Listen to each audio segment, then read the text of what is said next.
All right, hello everybody. I'm BMillzebub, and welcome to a new Apostate interviews.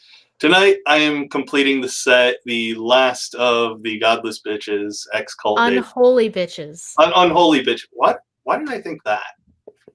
I don't know. It's an ACA show. That's probably why. That'll do it. Yeah.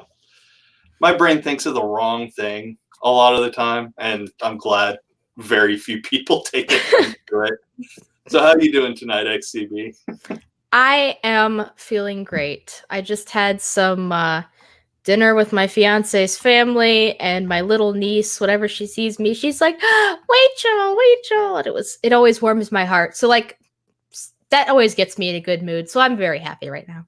Oh, there you go. Let's see if we can keep this going, because I like everybody to be in a good mood. You know, it's more productive that way. Right. But I like to start and finish all of my interviews the same way. I like to have my guests talk about themselves and their channel. So tell us about XCB and your channel. This is always my least favorite part of going on other people's channels because I never know how to describe myself. I know that sounds silly, but yeah, if you don't know me, I'm X-Cult Baby. That is the name of my channel. I started off making videos that were just atheist Bible readings, which was just me sort of doing breakdowns of common Bible stories in my own words and kind of talking about the stuff about it that doesn't make sense logically or doesn't add up historically or doesn't make sense scientifically or just is totally wrong morally, stuff like that. And since then, I've expanded to a lot of other topics. I'm an ex-Jehovah's Witness, so I talk about those kinds of topics relating to cults and specifically Jehovah's Witnesses quite a bit. So if any of that is stuff that you'd be interested in, you should check out my channel. Links are probably in the description.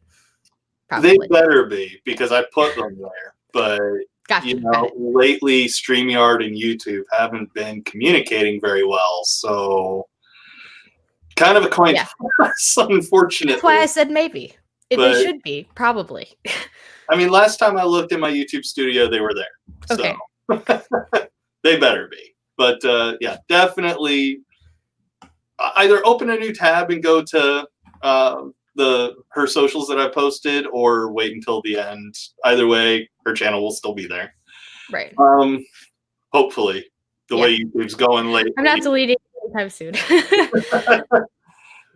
But yeah, so I'm actually, before we get into the rest of it, I kind of want to know where the Unholy Bitches came from.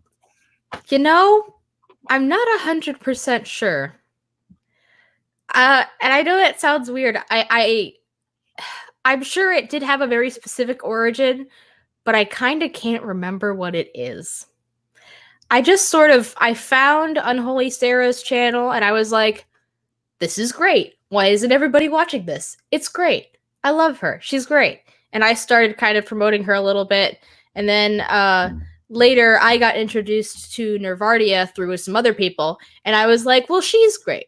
Why isn't everybody watching this? And then I guess Nervardia was more friends with Sarah already, kind of. And then I became friends with Sarah when we did a collab together. And we all just kind of got a group chat and just started doing live streams together. Because, I don't know, we just kind of did it. Just kind of took off. We're like, hey, we're all friends and like each other, so we're doing this now. Hell. Well, I mean, it makes sense because I've already spoken, yes, but interviewed Sarah and Nervardia, and they're both very delightful. You can you can find each of their interviews on my channel. So definitely watch those and subscribe to each of them because they're both awesome. But absolutely, tonight we're talking about you. So, what religion did you grow up being part of?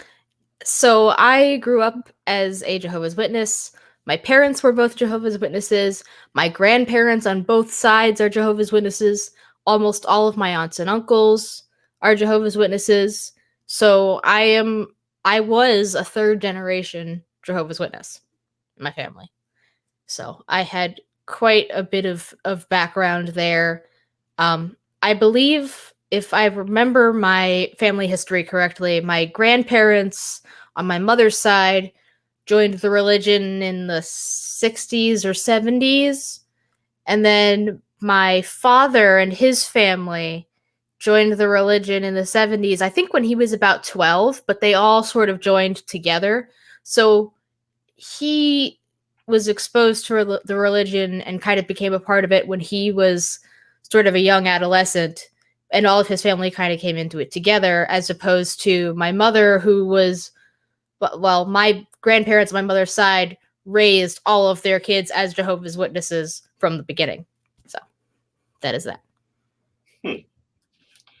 Alright. So without getting into why you left the church or even getting that, far ahead in history, what were your thoughts about the Jehovah's Witnesses as a Jehovah's Witness while you were still a child? As a child, I mean, I was raised to believe that it was the truth, the one and only truth, the absolute truth. I woke up every morning thinking, oh man, I'm so lucky to have been born into the true religion. Like, of all the religions that I could have been born into, it was the one that was the right one. And for some reason, the thought never crossed my mind that everybody thinks that. But yeah, I thought it was the truth, because the witnesses literally describe their religion as the truth. So there was kind of, without basically doubting what my parents taught me at a very early age, there was pretty much no way I could have thought otherwise. So what would you say is one of the oddest things about Jehovah's Witnesses?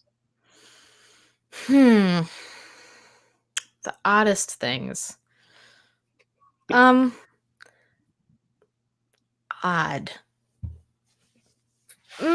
They have a very legalitarian look into religion. Everything is like, they have a lot of shit to talk about, like the Pharisees and stuff like that. But they have a very pharisaical way of going about religion. They have a lot of rules, and they have a lot of social ostracism that's basically built into the religion. If you don't do things the right way, people will judge you. And in some ways, that's sort of doctrinal, and in some ways, it's just the Jehovah's Witness culture, that isn't necessarily mandated by the religion, but everyone just kind of acts that way anyways, because it's how the religion makes them think, as opposed to what the religion actually tells them to think. It's just that when you have the mindset that the religion creates in people, that's just the way that you end up acting, is sort of soft shunning people if they don't act exactly the right way, or if they're not 100% living up to Jehovah's Witness standards. And I don't even mean they're necessarily doing anything wrong. I just mean, like, if they're not regularly going out preaching at least once a week or more, then maybe we won't invite them to parties, maybe we won't invite them to dinner, things like that. So, and I know that that's not exclusive to Jehovah's Witnesses, but I've always, since I left, I realized that it's very weird how they have so much to say about, the religious leaders in the Bible who go about things that way, but they very much do that themselves, like, kind of to an absurd degree. So I always kind of knew shunning was a thing with the Jehovah's Witnesses, but it's interesting. I don't think people tend to hear as much. They will get shunned without being booted from the religion, like if you're not going out often enough. Mm-hmm. I've heard activists call it like soft shunning, which is just kind of like an unspoken agreement that person isn't necessarily the best Jehovah's Witness, so they're not the ones that you're going to hang out with, basically.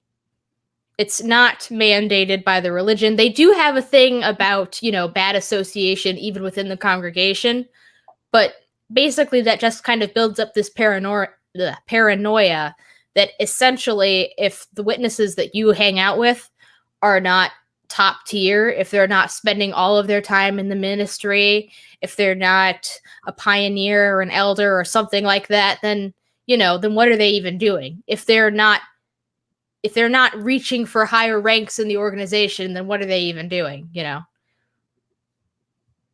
Stuff like that. Yeah, that doesn't seem too healthy for some reason. I mean, when I was still being Catholic, I let the religion take up an awful lot of my time, but I don't think I came anywhere close to what the Jehovah's Witnesses seem to expect. Yeah, and the thing is that the difference really is the expectation. Because there are plenty of people in other religions that are extremely zealous, but it isn't like it's practically mandated by the religion that if you're not extremely zealous, then you're not doing it right. Like everyone has to be at that extreme level. Otherwise, they're probably, they're probably spiritually weak, That's the kind of terminology that they would use to describe somebody who isn't doing a whole lot, or really isn't basically giving all of themselves 100% of the time to the religion. I remember, I think it must have been fairly close to my exiting, which within a year of my exiting the religion, I was at this point, I was in a relationship, a secret relationship with a guy and a girl. And at this point, I was getting pretty sick of the religious monotony. I was getting sick of all that stuff. And one day I was home and my sister was home and she decided to go out preaching and I did not go with her. And, it wasn't like it was even a normal preaching day. Usually we would go at least once on the weekend, but this wasn't a weekend. It was a random weekday. And my sister was like, I'm going to go out. And I was like, I'm not. I stayed home. I watched Star Trek on Netflix. Sue me. But then, like an hour later, I get a text from the other woman that my sister was going out preaching with, asking if she wanted me to come and if I wanted her to come and pick me up. And it's like, if I wanted to go out, I would have gone out when my sister went. I feel like it's pretty clear that my answer is no. And there's just all this very petty kind of judgment and the social pressure that sometimes is not subtle. There's subtle peer pressure, and then there's texting someone who already made a conscious decision not to go somewhere and asking them if they still want to go, and that kind of thing is pretty common. See, another thing I've heard is that it's kind of like a Big Brother 1984. Everybody narcs on each other kind of. Oh, yeah. Yeah. That's pretty bad. But here's the thing. When I was a witness, I was the one that was narking on everybody. I got narked on, but I also narked on people. I think that my little brother and I both ended up exposing each other's dating relationships at school. He found out about a boy that I was dating, and I found out about a girl he was dating, and we both told on each other. And that's just very much the culture. But that is also mandated by doctrine. It's not just kind of the way Jehovah's Witnesses are. It's very much mandated by the doctrine that you're supposed to tell on each other because you are trying to save that person spiritually, basically.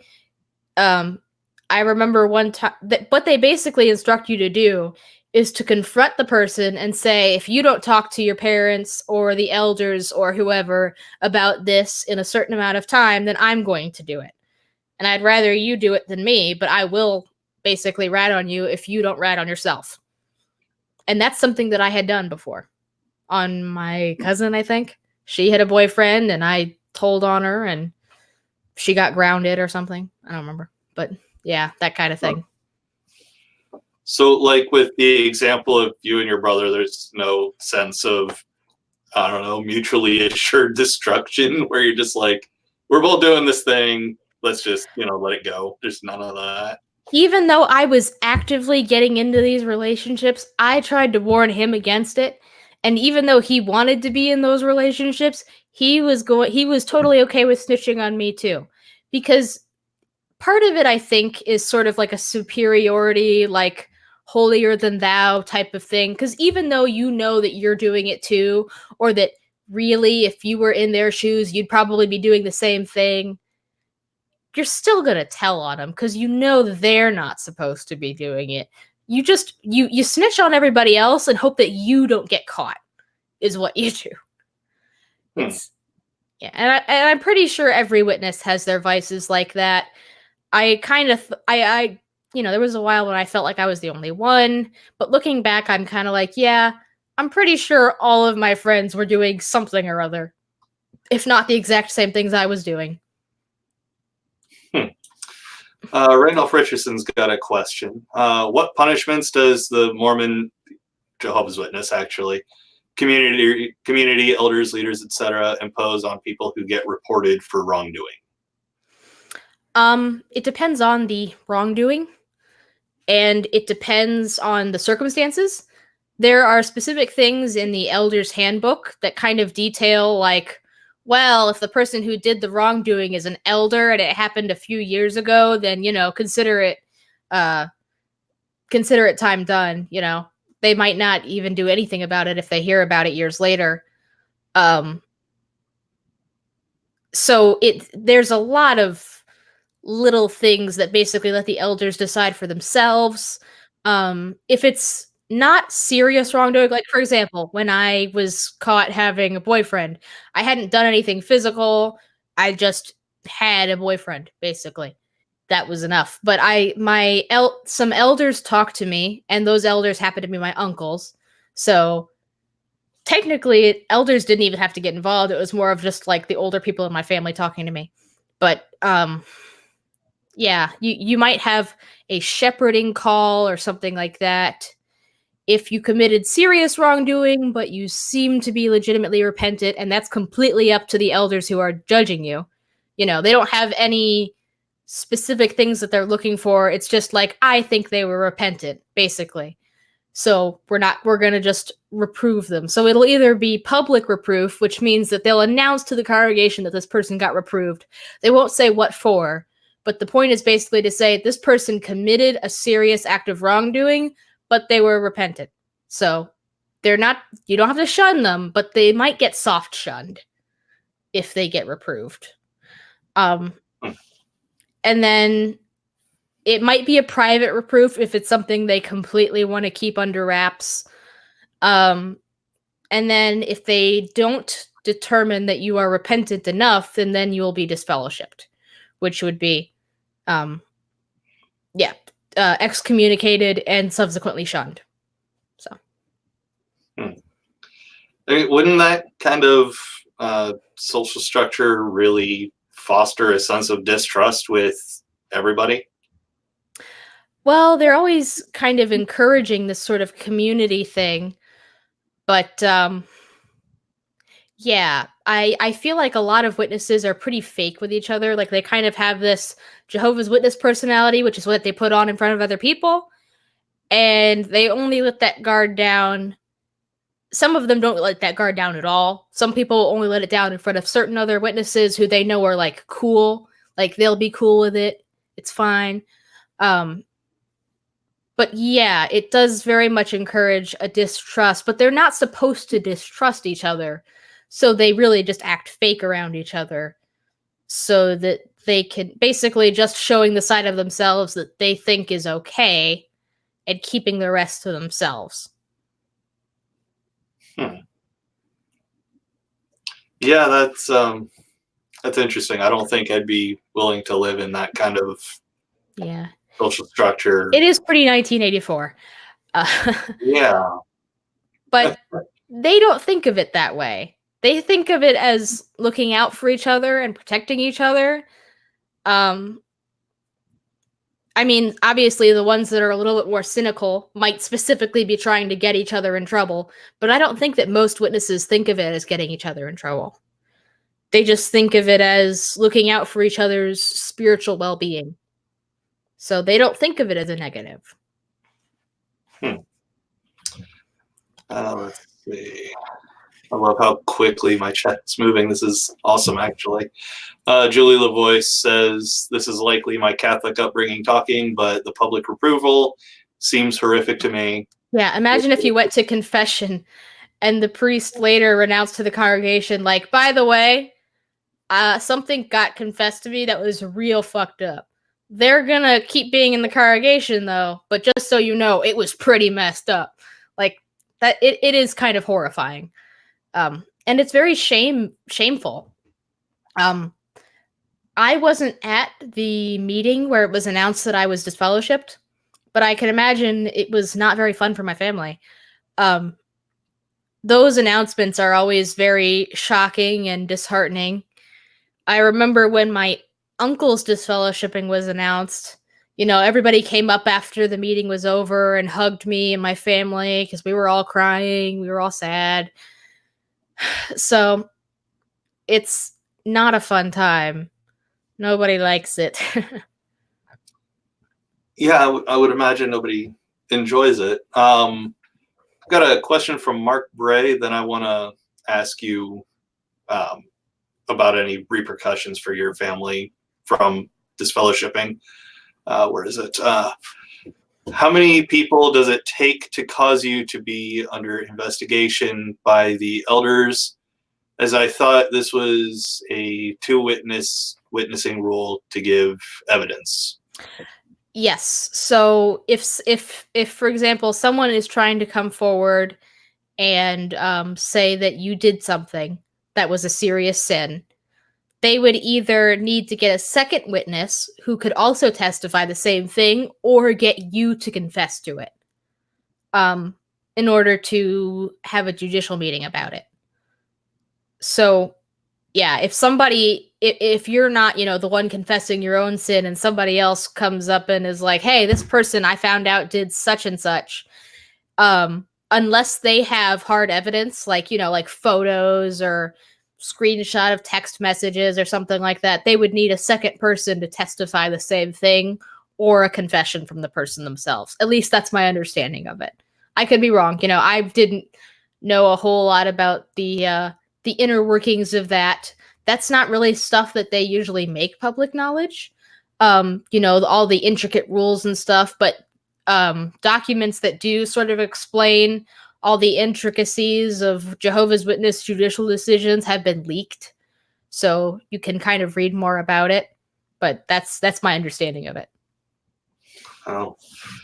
All right. So the other question I wanted to ask was if there was any kind of fallout for your family. Like, I know when your uncle's disfellowship was announced, you got hugs, and I'm assuming there would have been some repercussions for like your parents when yours was announced, because I mean, we've got a community of narcs that have no compunction about, you know, potentially upending each other's lives. So was there anything that happened to your parents? Like, did they face social ostracization? Like, oh, you failed your child, or anything like that? I believe that as a result of my getting disfellowshipped, my father was removed as an elder. I think that that's how that works. Kind of like, if you're an elder, you're supposed to be a spiritual leader in the congregation. But if you can't even spiritually lead your own family, then you're not qualified. So I believe that that's how that works. So I know that he was, sometime after I was disfellowshipped, my mom let me know very briefly that my dad was no longer an elder, I think. I could be remembering that wrong, but I believe he was removed as an elder as a result. I don't know necessarily about any other things that resulted from my getting, well, there's at least one other thing I know about. And this is a little bit less about Jehovah's Witness specific stuff, but the day that I moved out of my parents' house, I got disfellowshipped probably like a little over a week after this or so, like a couple weeks after. But it was kind of the beginning of the end when I moved out. My little brother texted me the day that I moved out, basically to inform me how upset he was. And he basically said that he had been planning on killing himself that day. But what I did was worse because I was spiritually dead. And as soon as I saw my mom again, I told her about it. And since then, he has been admitted to therapy. So if there's any positive effects to my family, it was exposing, at the very least, that my younger brother was in a mental state that needed serious looking at, because he had basically been saying for like years that he was depressed and anxious and nobody really took him seriously. And including myself, I will admit. But until then, I guess nobody in my family really knew how bad it was.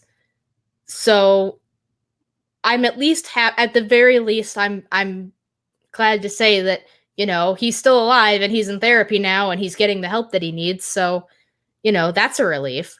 And that's at least one good outcome from, you know, everything that went down with me. And obviously my life has gotten a lot better. But I don't know the specific details of any social ostracism my family may have faced. At the very least, I know that in the congregation that they were in at the time when I left, it was a very small congregation, so it was very family-like. They probably just kind of gathered around and supported them for the most part. I don't think too many people would have been judgmental of them, but I could be wrong. But I wasn't there for the fallout of that, so I don't know all the details of that. Yeah. See, Paraskeptic says with family, so I can't put sound on, but just stopping by to say hey. Aw, that is my fiance. He's back at his parents' house having fun without me. No. I'm just kidding. I'm having fun here. I was going to say, that's hurtful. No offense, but you're no substitute for my adorable niece. Well, okay. Yes, I'm not an adorable child. But let's see. Mark Bray's got another one for us. What was it that got X-Cult Baby disfellowshipped? Aha. That would be sex. I lost my virginity, and that was, well,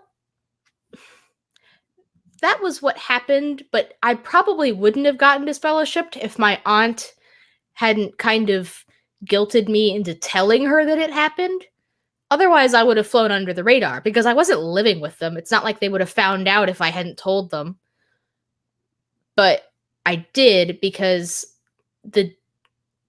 either the day after or like 2 days after I moved out, because all of my family was reaching out to me trying to get me to come back home, basically. My grandmother even texted me and said, hey, if all you need is some time away from your family, I will buy you a plane ticket to Arizona and you can fly out and stay with me for a little while. And I was like, thanks, Grandma. I really appreciate what you're trying to do, but that's not really what I want. It's not just a matter of like taking a breather from my family. But yeah, a couple days afterwards, like maybe the day after I moved out, I spent the night at my boyfriend's house. And then the next day, my aunt took me to dinner. And, you know, she talked about all this stuff about, you know, committing a serious sin and getting disfellowshipped and what that would mean and how I had to be careful. And of course, being me, I broke down crying and told her that had already happened in like the day that I had moved out of the house. That had already happened. And then, of course, she did the Jehovah's Witness thing and told me, well, now that you've told me this, if you don't go to the elders, I will have to. So I told my parents, and my dad set up the judicial meeting, and I think a couple days later, and I went into the judicial meeting and I was very, very honest about what happened. Exceedingly so, because they asked a lot of probing and uncomfortable questions. imagine for a second that you're an 18-year-old girl, and you're in a room alone with 3 adult men, all over the age of like 40. They're all like your parents' age. And you've known all of these men for years, and they are asking you very intimate questions about your first sexual encounter ever in your life. They're not just asking you, did it happen? They're asking you questions like, who initiated it? How long did it go on? What exactly did you do? It was very uncomfortable. But at the end of it, I just kind of told them, listen, am I ashamed to be sitting here and telling you about this? Yeah, it's really uncomfortable. But do I feel guilty about it? No. Am I probably going to do it again? Yes. And that honesty basically made it impossible for them to like reprove me or anything like that, because I pretty much said straight up, I'm not sorry I did it, and I'm probably going to do it again. So they kind of had no choice but to disfellowship me. In fact, I would have been shocked if they hadn't. Oh. I mean, asking for that kind of detail sounds a little more like them trying to fill their own personal spank bank, but Yeah, you would think so. But yeah, again, the Elder's Handbook tells them to ask those questions, which is even weirder and grosser. Like, it's kind of mandated that how they're supposed to handle it is by getting all of the nitty-gritty details, and it's really gross. Let's see. Maingun07 says, I didn't think JWs went to mental health professionals. Maybe I'm thinking of a different group. They don't generally encourage it for a lot of things. They're not anti psychiatric or therapeutic help, but they usually don't come out in favor of it. Like, they don't recommend it usually. Usually they just recommend, prayer and dedicating yourself, and all of that will fix your mental health problems, basically. But in the rare occasion that it's like, okay, but if you're suicidal, you probably should actually talk to a therapist. Probably. But that's really only in the most extreme cases. They usually don't recommend that kind of thing. And there are a lot of cases where they should be recommending it and they don't. But at the very least, as far as I've seen in those more extreme cases where somebody is actually in danger, for the most part, they do say, all right, you should probably seek a mental health professional. But that's pretty much it. Yeah, that sounds extremely negligent and potentially abusive to me. Negligent and potentially abusive is a pretty good description of a lot of Jehovah's Witness policies. Yeah, because I mean, so you said that your brother was depressed for a while before, he came to you and said that he was considering killing himself until he realized you were spiritually dead. But I mean, would it have progressed that far if he were actually encouraged to seek the help he actually needed? Probably not. But at the same time, I am thankful that my family, in my own personal family, there was nobody in my family who was really anti-mental health. And I know that there are witnesses that are a little bit more anti, like, oh, all those guys are quacks. Like, my family has no problem with the idea of all of us being in therapy. I'm sure that my mother has said something along the lines of, like, everybody really should be in therapy. We just can't all afford it. So we were kind of lucky in that regard. But at the same time, for a lot of the basic stuff, they kind of just were like, oh, pray about it. But at the same time, take medication, see a therapist. My family was better about that than maybe most. And they were definitely better about it than like the minimum that Watchtower would actually recommend. If they had the whole Jehovah's Witness approach to it, they wouldn't be as pro mental health as they were.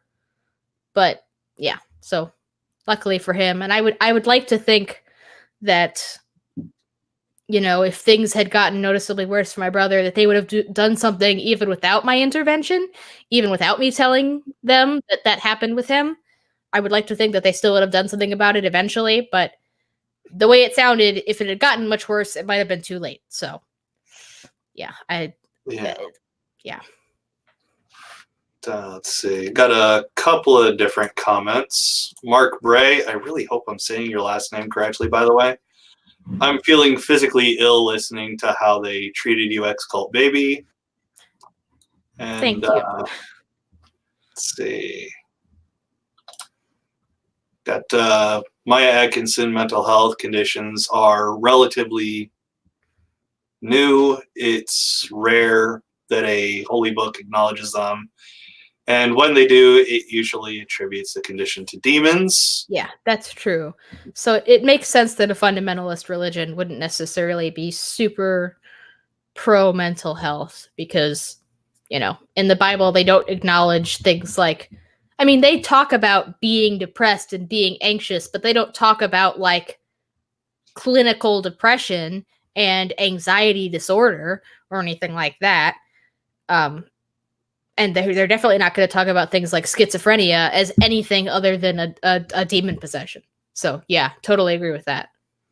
And the last comment, Julie LeBoyce says, I'm hating what happened to X-Cult Baby. I'm also jet lagged and a bit depressed, but I'm on it. All will be well. I hope you feel better soon, Julie. I think that she's either on vacation or must have just gotten back from it. That might be the jet lag. I would imagine the depression more comes from the vacation being over. But, that's just my take. So what is it that, got you to actually start questioning your beliefs? Because a lot of the time, like, you haven't really gone into that at all. I mean, you got this fellowship, but it still seems kind of like at that point you're still a believer of something. So what's right? So when I left, when I was disfellowshipped, I was still a believer, and I was plagued with the idea that I was going to die in Armageddon, any day now, practically. I had resigned myself to, I felt like I was giving up when I left. I resigned myself to the idea that I was never going to be good enough to be a Jehovah's Witness, and I couldn't do it, and that I was just going to have to die in Armageddon. But in the meantime, I was going to try to enjoy my life and just live the way I wanted to live instead of struggling to live the right way and failing and just being in this constant cycle of depression and failure that I was in.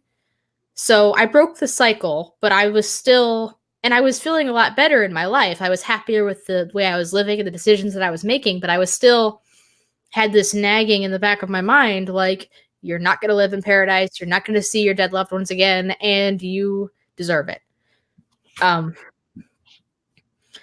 But it wasn't until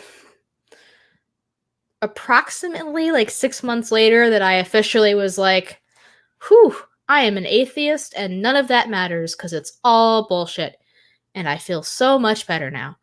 But it took getting out of that environment and getting out of that kind of constant indoctrination for me to actually stop and think critically about what I believed.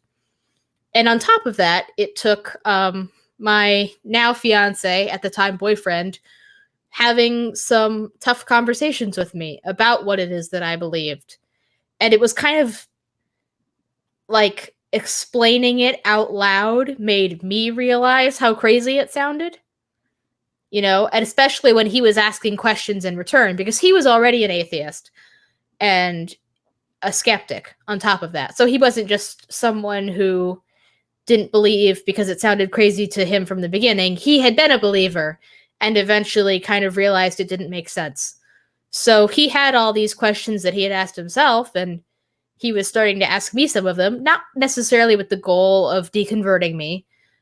In fact, he has told me on multiple occasions that his goal was never to deconvert me. He wasn't trying to deconvert me.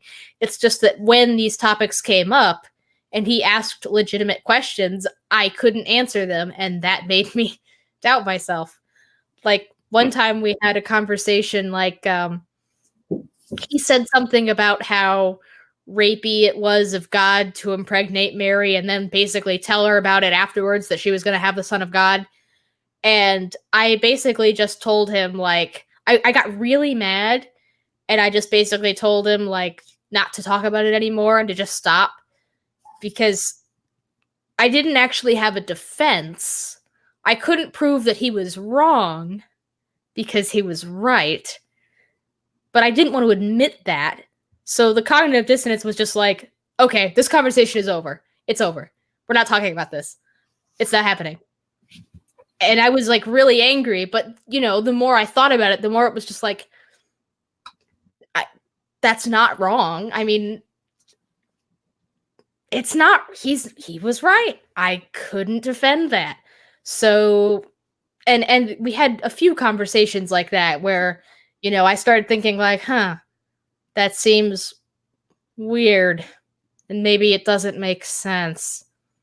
And then we were watching an episode of The Atheist Experience, and this woman was talking to Matt Dillahunty and Jamie Boone about how she had lost some family and she couldn't understand how anybody could be an atheist because, you know, she wasn't able to even kind of cope with the idea that she wouldn't be able to see her loved ones again. And being able to see my grandfather, who had passed a few years earlier of cancer, was something that had kept me in the religion for quite some time. Like, so that very much hit home with me. And when they were talking to her about how they had their own coping mechanisms that were secular and that didn't have anything to do with religion, and how a lot of times the religious kind of beliefs that, you know, you're going to see your dead loved ones again prevents people from being able to properly cope with death, and how that was kind of a disservice that religion did to many people. I realized that that was a disservice that religion had done to me.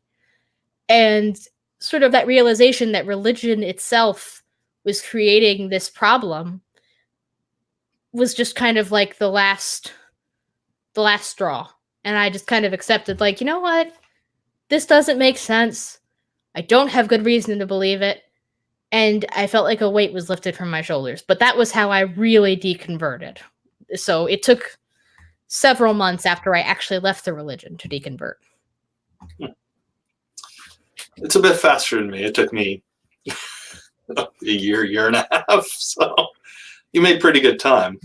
Yeah. But we've also got one of the unholy bitches in here. Hello, Sarah. Yay! Sarah. Yes, you're late, but it's okay. I haven't said anything you haven't heard before, I'm sure. Oh, yeah. So I kind of want to talk a little bit about your channel now. What is it that got you to start like your channel and making videos? So even when I was a witness, I've always been really into Bible stories. Like, at some point when I was in high school, I kind of realized that I had more of a working knowledge of the Bible than most of my peers, even the Christian ones. And I didn't realize that that was true until I actually started talking about the Bible with other people.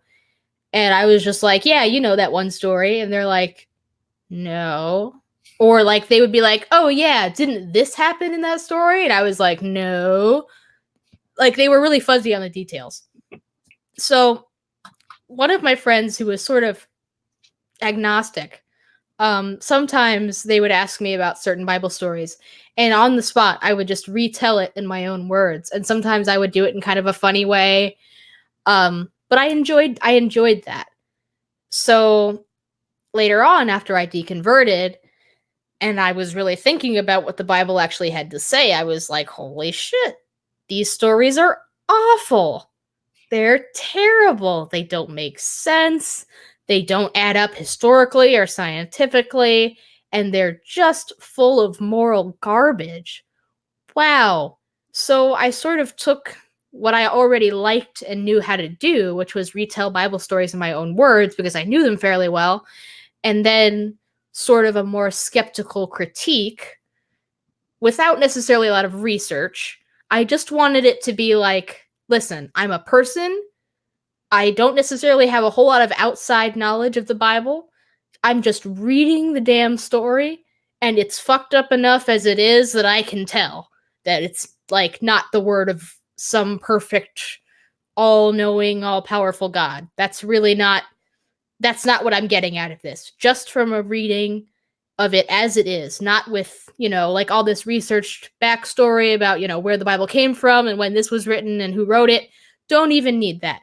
Just the story itself, it's messed up. It's not, the inerrant word of God. Tell from a straight reading of it. So that was kind of my idea when I started it. And my first my first video was actually uploaded on December 20th.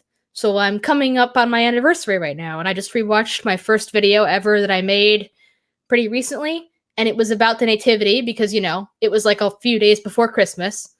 So I decided to go ahead and do a story about, the birth of Jesus, and it was fun, and I enjoyed it, and I brought as much humor to it as I could. Even looking back now, as cringy as it was, I thought it was legitimately funny. And yeah, that's kind of how it started. It started off, my first 10 videos or so probably are all atheist Bible readings. And I didn't expand that for a little while. And since then, I've done almost entirely other videos that are not atheist Bible readings. But yeah, that's basically how it started out. Oh, well, okay. So since then, I mean, what's the goal of your channel? So, because you've greatly expanded the scope of what you cover. Yeah. I want people to think more critically about what they're being told, for one thing. Like with the atheist Bible readings, my goal is really for people to stop looking at the Bible from an already Christian lens. To look at it just like, okay, this is a book, I'm reading the words, what does it say, and is it good or not? Is it true or not? And I want people to look at other things that way. Like I very recently did a video about why Jehovah's Witnesses are wrong about holidays, because it's pretty well known that, Jehovah's Witnesses don't celebrate most holidays.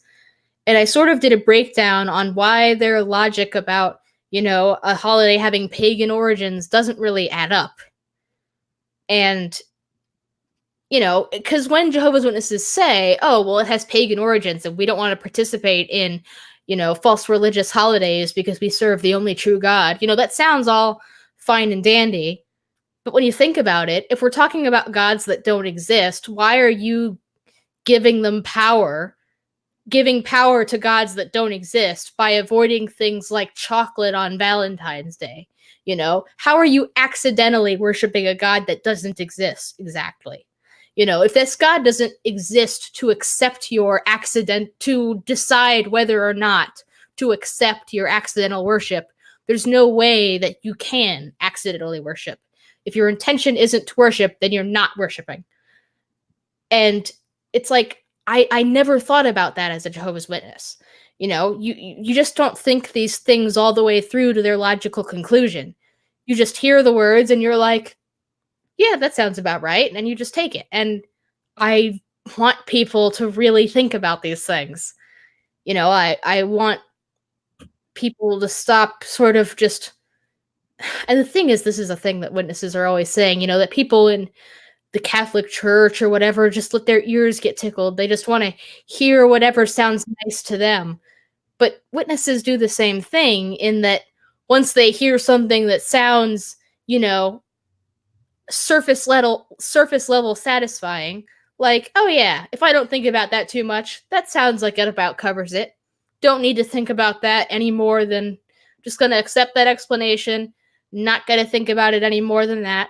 Sounds intuitively right, so fine, But, I want people to think more deeply than that. That's what I'm trying to encourage, really. Yeah, I mean, you're doing a pretty effective job with your channel. Because I've been an atheist probably quite a bit longer than you have, and the thought of accidental worship being obviously silly is not something that ever actually occurred to me. So, it's pretty awesome to get these different perspectives. I like it. Oh, thank you. And for the record, I only really even thought about that because of a conversation I had with my mother-in-law. I was carving a pumpkin because she asked me to for the restaurant that I work at that she owns. And she was like, hey, can you carve this pumpkin for a Halloween decoration or help scoop the guts out of the pumpkin? And I was like, sure. And while I was doing it, we had a conversation about how I would never have been able to do that earlier. And she asked me, she was like, what, I mean, would you get in trouble for carving a pumpkin any other time of the year? And I was like, well, no, I guess not. I guess this is only an unholy act if it's associated with Halloween, which doesn't make sense because is it the act of carving a pumpkin itself that's wrong, or is it only when it's associated with this holiday? Because if the act itself is not wrong, then you're giving power to gods that don't exist by making it wrong only when it's done around this holiday. You're giving credence to this holiday as if carving a pumpkin will actually have anything to do with undead spirits or anything like that. And if you don't believe that that's actually true, then what are you worried about, you know? So that's kind of where that whole idea came from, was that little conversation. Yeah, I mean, this is going to be a little more of a jokey thing, but I mean, like pumpkin spice lattes are associated to this time of the year, and these different holidays are associated to this time of the year. So does that make drinking a pumpkin spice latte evil? Right. Like, where do you draw the line? So, and I will admit, I will let people in on a little bit of my basic white girlness. I enjoy pumpkin. I'm a barista, and I don't even like pumpkin spice that much. I'll be honest. I'll make the coffee, but I probably won't drink it. Not your thing. No. I tried one just to be like, what's all the fuss about? And yeah, pumpkin spice just isn't for me. I love a pumpkin pie, though. Love a pumpkin pie. But pumpkin spice lattes, not for me. It might have been all the hype. Because I've ended up hating movies that are like objectively good, but because of all the hype that was around it, I hate it. You're like, well, I expected this to be a lot better. Oh well. So, is there anything you put up on your channel that you're particularly proud of? Like even like a single video or a series of videos? Looking back, I am really proud of my atheist Bible reading series, and that's like half my channel. It's weird because when I watch them, I still kind of cringe because my setup is so janky. But at the same time, I'm like, you know what? Those jokes were clever. I made my point. Yeah, I did okay. And then I am really, really proud of the video that I was just talking about my kind of breakdown of why the Jehovah's Witness rejection of, or really, there's other Christians that, won't celebrate Halloween or whatever for the same reasons, pagan origins. Why that logic doesn't really hold up under scrutiny. That's one that I'm pretty proud of. That I'm really proud of. Just because I thought that it was kind of an argument that I hadn't really heard before, but I thought that once I kind of presented it, it seemed like it was pretty obvious. But those are the first ones that come to mind. There's other little gems on there, I'm sure. You'd have to find them, though, because I don't know what they are. I hardly ever watch my videos once they're uploaded. I'm just like, yep, that's on the internet now, and I am never going to look at it again. I mean, I get that, because, I mean, we've already watched them. I don't know what the process is like for you, but by the end of me finishing editing a video and already seen it plenty. All the way through, don't need to see it again. Already heard myself talk and seen my weird facial expressions more than enough. Do not need to see it again. It's good enough. Seeing your face all contorted in a weird spot because you paused at like a pause, like and yeah, those are the worst. I'm like, oh, how could anybody watch this? I'm so ugly. Yeah. Yeah. I refuse to watch my own videos for like, unless I have to go back and look at something because I'm referencing what I said, then I'll do it. But other than that, I don't refuse to watch my own videos, but I don't watch them on my own time pretty much ever, unless somebody is specifically talking about, like, if somebody comes to me and they're like, oh my god, I loved this atheist Bible reading that you did. I love that joke that you made about so-and-so. And I'm like, I have no idea what you're talking about because I haven't seen that video in months. But now I'll go back and watch it so I know what you're talking about. But yeah, that's pretty much the only time I go back and watch my videos is if somebody is referencing something that I said specifically and I don't remember what they're talking about. So. And Randolph Richardson, who's a pretty cool dude, just checked. I'm glad to see that I had previously added X-Cult Baby's YouTube channel to the Atheist Frontier. Yes, I was very honored to be added to that. That's really cool. So thank you very much for that. Yeah, I saw that. I think that was like a couple months ago when I was added to that. That was really cool. Let's see here. Trying to catch up with the comments section. Let's see. By the way, chat, if you have any more questions for XCB, now is probably the time to get them typed in because we're getting close to wrapping up. Mm-hmm. Let's see. I'm getting close to wrapping up my drink. Julie Lavoie says, XCB, I understand being self-conscious, but you are so not ugly. You're beautiful.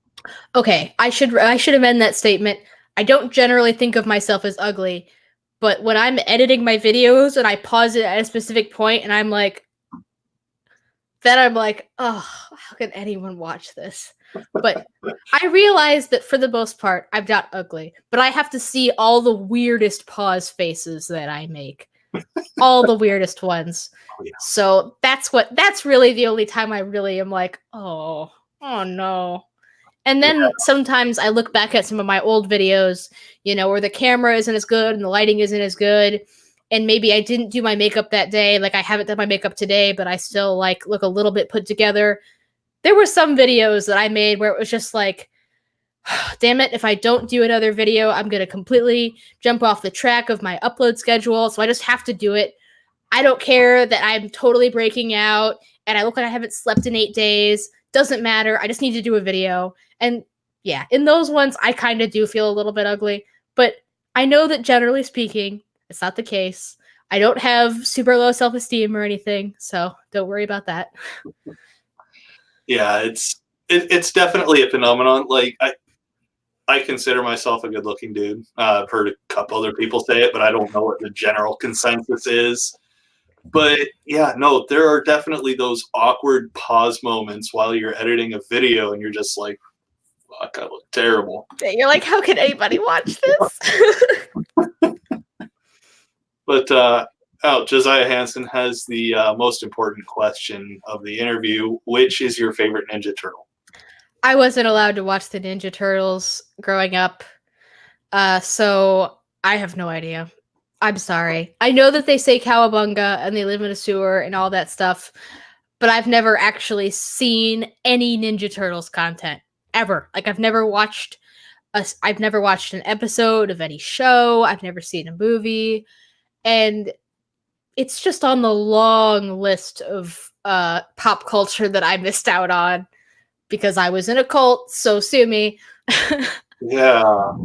I mean, I feel so inclined right now just to give you a big hug and tell you it's okay because you missed out so much. But it's just one of those things. Yeah, I get. Oh man, I can't imagine not watching the Ninja Turtle stuff.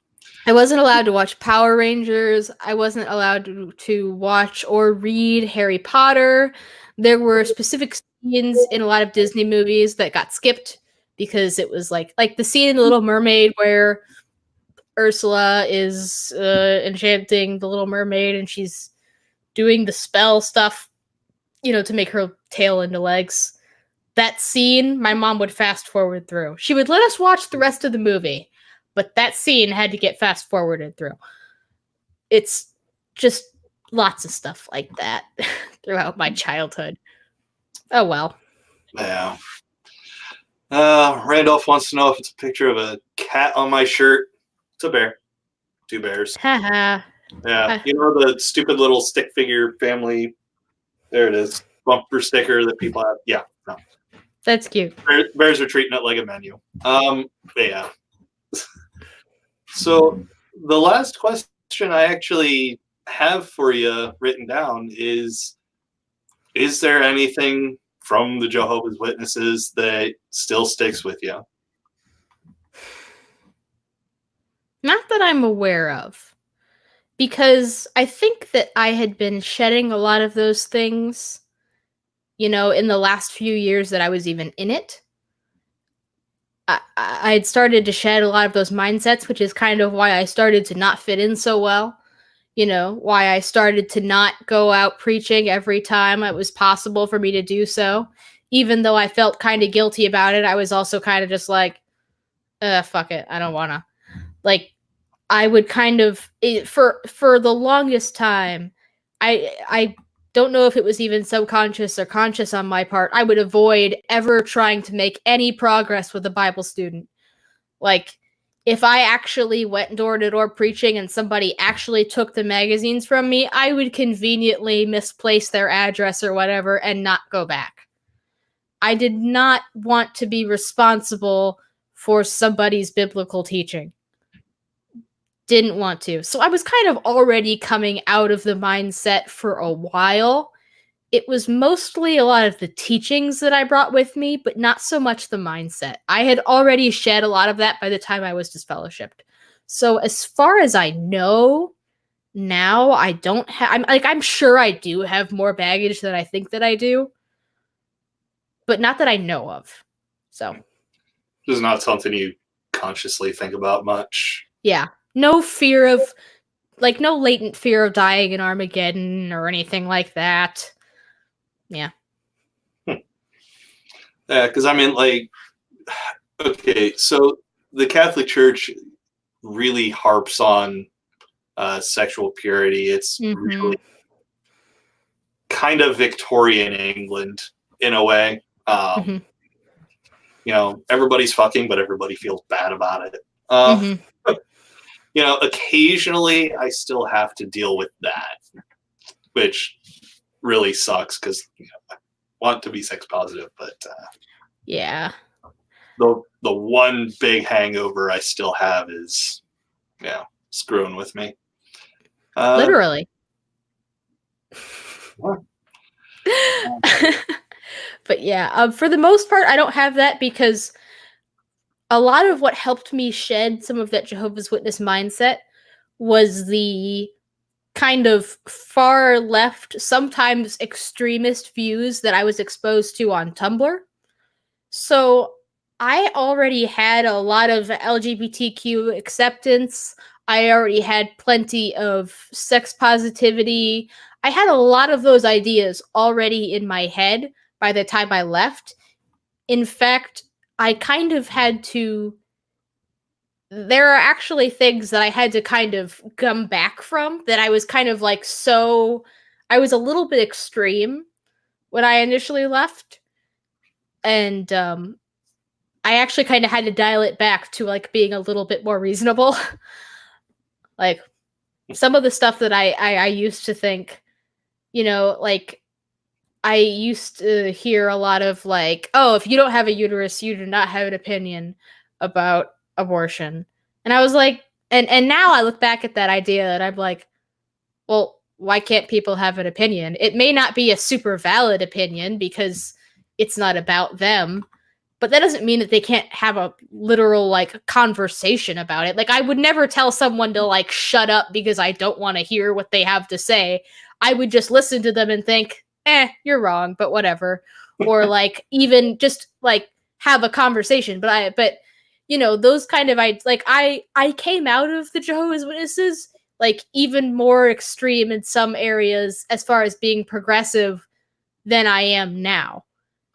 So I don't know. It's kind of weird, but like I'd already been in kind of had these ideas floating around me for so long that I had shed a lot of those puritanical ideas long before I actually left the religion.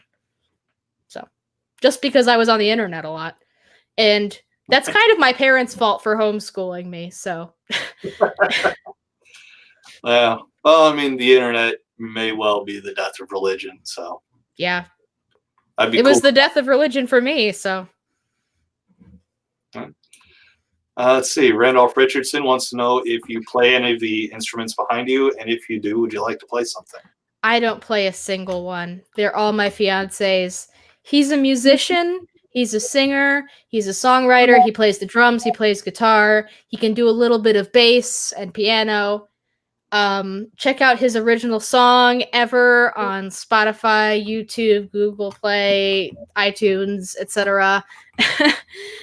But I don't play anything. I can play Mary Had a Little Lamb on piano and that's it. So sorry to disappoint. Let me see here.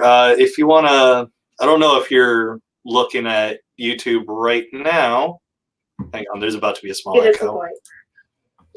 Let me see here. If you want to. Oh, that echo.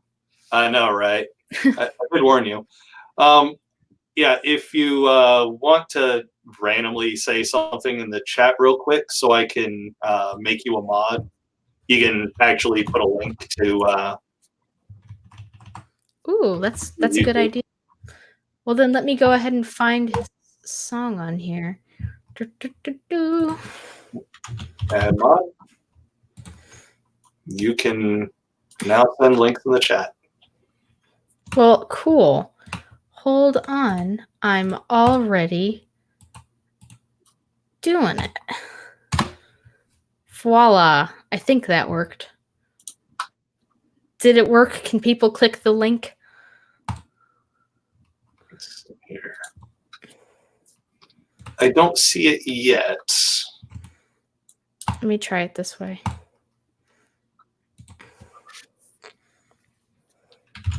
You are a mod though, so. Well, I am a mod, so that's something. Now I'm gonna come on your channel and just ban everybody in the middle of a live stream. Like, nope, you're kicked, you're kicked, you're kicked. I shouldn't have this privilege. I mean, good luck with that, because I mean, I don't think you can boot other mods. That's true. A lot of other people are mods, so Yeah. I don't know how far I'd get. So I'm still not seeing your link for some reason. That's weird. I posted it twice. I don't understand. Send it in the. Is there even a private chat in here still? No, of course not. Oh well. I mean, if you DM it to me, I can post it, or just post it in the comments section later. It's an option as well. That's true. Yeah, hold on. I'll just DM it to you on Twitter. That's what I'll do. Awesome. There. Done. Oh. Just watch. It didn't send. Oh, no, it did send. Awesome. Perfect. All right. And I've muted YouTube, so it shouldn't start playing loudly. Hopefully. Zoom. Come on. My computer is kind of a garbage fire, So I heard. Yeah, my internet isn't a whole lot better either. So Yeah.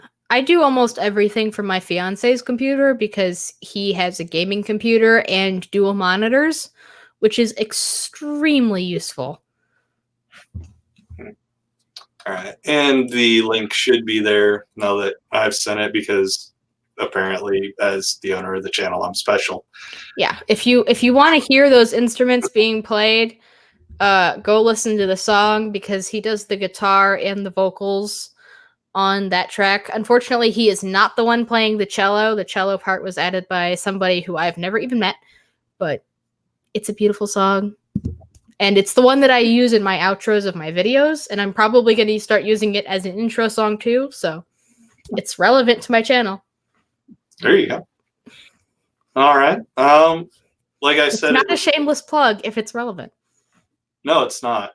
And anyway, I'm okay with shameless plugs. I mean, half the point of these interviews is a shameless plug for my guests. So I guess that's true. I don't really think of it that way, but Yeah, I guess now that you're saying it, you're right. But yeah, like I said from the jump, I like to start and finish my interviews all the same way. So could you tell us about yourself and your channel one last time? Yep, I am X-Cult Baby, if you haven't gathered that yet. I make videos about atheism, I make a lot of videos about the Bible, and I make videos about more general skepticism, and of course, about my life as an ex-Jehovah's Witness, and about some of the things that I've learned about Jehovah's Witnesses. So if you're interested in learning more about Jehovah's Witnesses, or just hearing my thoughts on the Bible, atheism, skepticism, subscribe to my channel. Check out some videos. Definitely subscribe. Links are down below. Your Twitter, YouTube. I can't remember if you have a Patreon. I do have a Patreon. I probably put that up as well. So yeah, definitely follow her on her socials. And if you're not following her yet on YouTube, I don't understand what you're doing with your life. Yeah. What are you even doing? Where are you? Are you living under a rock? No, just kidding. All right. Yeah. Thank you for coming on. This has actually been a whole lot of fun.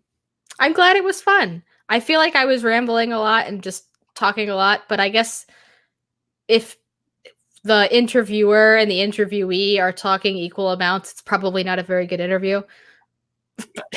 But, oh well. But yeah. I've had fun. Thank you for having me on. This was a great interview. I really enjoyed it. Happy to have you on. Remember, everybody, definitely head down to the description box, follow her socials. Again, I know it's like the third time in 2 minutes I've said it, but do it. I mean, come on. I've just spent the last hour and 12 minutes talking to XCB here. She is fucking delightful. And Thank you. Her content is the same. So head on over, subscribe. Do it. I actually put it in the right direction, but there, yeah. I hate how small the lens for it's. Yeah. Yeah. Yeah. Take it easy, everyone, and see you in the next one. Bye.